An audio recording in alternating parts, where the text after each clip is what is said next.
Throughout human history, spanning tens of thousands of years, there have been countless mysterious stories passed down, leaving us unsure whether they are true or false.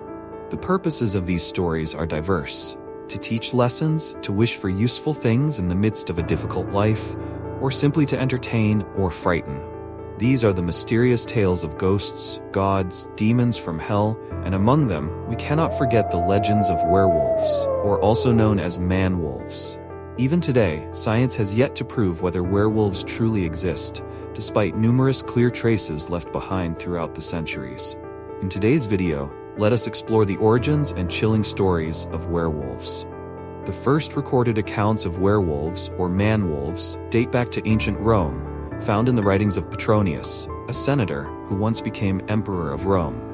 The stories about this half-human, half-beast species are particularly notable through the Middle Ages in Europe. Werewolves were described as human-like during the day, but when night fell, especially during a full moon, they would begin to transform. Their jaws would elongate into a canine shape, their bodies would sprout fur, and their fingernails and toenails would become sharper. After transforming, they would go hunting for prey, typically humans and livestock, to eat. The bite of a werewolf was believed to be incurable, and it could turn another person into a werewolf. The cause of a person transforming into a werewolf could be a curse or being bitten or scratched by another werewolf. Over generations, stories about werewolves were woven and shared. One of the most well-known origins of the werewolf legend comes from China. The story goes that long ago, humans lived near large forests and rivers for hunting and water. In one village, a young man named Tian lived alone, having lost his parents at a young age, but was cared for and loved by the villagers. Tian would go into the forest to hunt for food. Life in the village went on peacefully until one day, the villagers caught a mother wolf and her 4 pups. Everyone rejoiced, believing the 5 wolves would provide a great feast for the small village. However, the mother wolf was strong, fierce, and hard to control. 4 men had to work together to separate her from her pups before they could kill her. They wrestled for hours until the mother wolf grew tired, and only then did the villagers deliver the final blow. The wolf let out a weak howl before collapsing on the ground. The wolf pups, seeing their mother dead, immediately howled mournfully, but they too soon met the same fate. That night, under the flickering firelight, the villagers celebrated with a feast from the 5 wolves they had caught. Tian also joined the feast, sitting beside everyone, enjoying the outcome. While the celebration was in full swing, suddenly, from a corner of the village, a woman screamed in terror. The villagers rushed to the scene and found her dead in a pool of blood, with a deep bite on her neck. Realizing something was terribly wrong, the village elder ordered all the men to arm themselves, and for the women and children to lock themselves in their homes.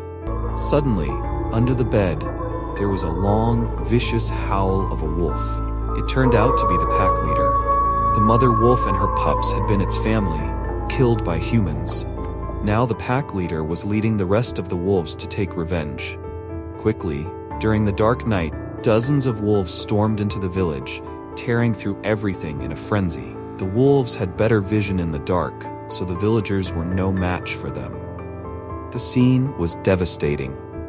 Tian was the only one who remained calm. His years of hunting experience helped him realize that in order to defeat the pack, he had to take down the leader. Through the dim firelight, Tian identified the pack leader, a large and powerful wolf always at the front. He grabbed a stick and threw it directly at its head. The throw only stunned the wolf, and it quickly recognized Tian, charging at him furiously. Tian skillfully dodged its bites but couldn't avoid its claws. In a moment, he summoned all his strength and pushed the wolf away. Quickly, he took up the stick again in defense. The wolf charged again, continuing to bite, but Tian managed to avoid it and delivered a fatal blow to its head. Moments later, the wolf lay dead. Seeing their leader defeated, the other wolves panicked, becoming disoriented and losing ground to the villagers.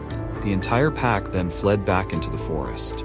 Con At sói that khác thấy moment, thủ lĩnh bị hạ the gục cũng villagers hoảng sợ. filled with the Chúng desire dần for hoang mang và bị revenge thất thế so với rallied dân together. làng, rồi cả A đàn few bỏ days chạy lại later, vào rừng. everything calmed down. Lúc này trong dân làng Martin sôi sục ý chí suggested trả that they thù. go into the Được vài forest ngày sau and mọi hunt thứ down dần the ổn định. entire wolf Chàng pack đề xuất to prevent dân any làng hãy vào future rừng lùng danger. sục giết hết đàn sói So để tránh hiểm dozens of họa. strong young Thế là men, hàng chục thanh dressed niên trai neatly, trắng, nai ventured nịt into gọn the gàng đi vào forest. rừng. They Họ began bắt đầu setting đặt bẫy traps khắp nơi. everywhere. Những con sói bị mất The thủ lĩnh giờ trở wolves, nên mất now định hướng và ô leaderless, hợp. became Chúng nhanh chóng mắc disoriented, bẫy và bị giết quickly sạch, getting caught kể in cả the những con traps sói and con being cũng không killed thoát off, nạn. including the wolf pups, which didn't escape either. And it seemed that Mactian and the villagers had finally overcome their darkest hour. However, a strange disease began spreading in the village, affecting those who had been scratched or bitten by the wolves. They would sometimes suffer from seizures, foam at the mouth, and occasionally close their eyes tightly while making strange sounds like wild animals. The most severe cases would crawl on all fours and open their mouths, trying to mimic wolves. Faced with this alarming situation, Mactian suggested to the village elder that all infected individuals be hanged to prevent the disease from spreading further. The elder agreed, and he gathered the villagers to share the idea. However, the infected were family members, fathers, mothers, wives, and children, so their relatives protested, calling Mactian heartless. Despite their objections, the number of infected people continued to rise, and eventually, there was no choice but to follow Mactian's advice. All the infected were quickly hanged, but among them was a man named Huang Thian. He had previously participated in the wolf hunt in the forest and had been scratched by a small wound on his hand. Knowing that anyone bitten or scratched by a wolf would be hanged, he hid the bite. However, that night, he began to transform into a werewolf and went on a killing spree. The villagers thought that eliminating all the infected had solved the problem, but soon the number of healthy villagers began to decrease, and they started to suspect Mactian. Why was he not among those hanged, even though he had also fought with the wolves? As suspicions grew, the villagers gathered and captured Mactian. They tied him up and tortured him. Despite the torture, Mactian refused to confess, and eventually, he was hanged. The village elder knew what had happened, but it was too late. The situation did not improve. One night, a wolf's howl was heard, sending fear into the villagers. They were terrified, wondering if there were any wolves left after all the infected had been hanged. Yet, in the following days, more villagers were bitten or killed. The marks on the ground were clearly human footprints, but the scratches and bites were from wolves. People began to suspect that a half-human, half-wolf creature was attacking. But whether it was Huang Thian, a cursed werewolf, or Mactian returning from the dead for revenge, no one knew for sure. As a result, the villagers slowly fled, and the legend of the werewolf species began. There are also many other pieces of evidence about werewolves. In the 18th century, in the Gévaudan region of France, a series of wolf-related incidents took place. In June 1764, a 14-year-old shepherd girl went missing and was found a few days later in a dense forest. Her body showed severe bite marks, leading to suspicions that wolves or even werewolves were responsible. More than 100 people in Gévaudan were killed in similar ways. Large hunting parties went after the wolves, and hundreds of wolves were killed. But the true culprit, whether a human, a wolf, or a werewolf, was never conclusively identified. On June 19, 1767, a local hunter shot and killed a strange large creature. Afterward, the attacks stopped. Witnesses described the creature as resembling a wolf, but with a bizarre head and a coat of 3 colors, red, white, and gray, unlike any wolves the hunters had ever seen. Many people exploited the mystery of the werewolf to profit. During the 3 terrifying years in Gévaudan, newspapers across France began publishing stories about the werewolves. They printed chilling illustrations of the creatures, and the stories sparked public curiosity, making the papers extremely popular. The newspapers made a lot of money by sensationalizing the events. Despite this, there were real instances of people resembling wolves. One such case occurred in southern Spain in 1946. A boy named Marcos had to live with his alcoholic father, who remarried, and the stepmother would often beat him. Eventually, his heartless father sold him at the market, and Marcos was forced to live with a goat herder. Not long after, the herder passed away, and Marcos wandered into the mountains, where he stumbled upon a cave where a pack of wolves lived. Among the wolves, he felt at home and found the happiness he never had in human society. He decided to stay with them. At first, the mother wolf was cautious, but upon realizing the boy posed no threat, she allowed him to remain. Marcos learned the ways of the wolves. In winter, they took shelter in tree trunks in the forest, and the pack protected him from snakes and other dangerous animals. However, when Marcos turned 19, he was rescued. One day, the police were conducting a crime sweep in the forest and were shocked to find a young man who had almost forgotten how to speak, constantly howling and barking like a wolf. He also had the habit of digging in the dirt like a wolf to smell things.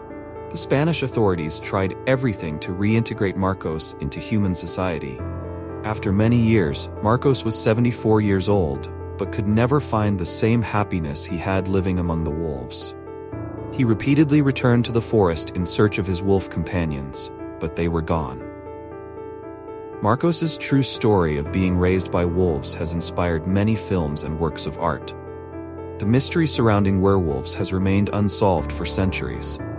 Although many scientific experts have claimed that a hybrid species between humans and wolves cannot exist, it has not stopped people from seeking evidence of its existence. Throughout history, humans and wolves have had complex relationships. Wolves and humans were often enemies fighting over land and food.